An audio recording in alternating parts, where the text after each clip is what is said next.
What should you do if something hurts you? If you have a headache, you should take a painkiller. If you have a stomachache, you should eat a light meal.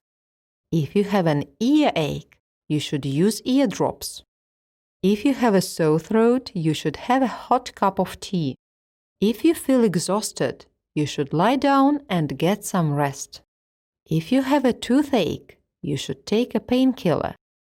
If you have a high fever, you should drink plenty of fluids. If you have sore eyes, you should wash them with cold water. What should you do to be healthy all year round? Remember to eat a lot of fruit and vegetables. They give you many useful vitamins. Remember to do sports regularly and attend sports clubs. Remember to walk outdoor a lot. It will give you more oxygen.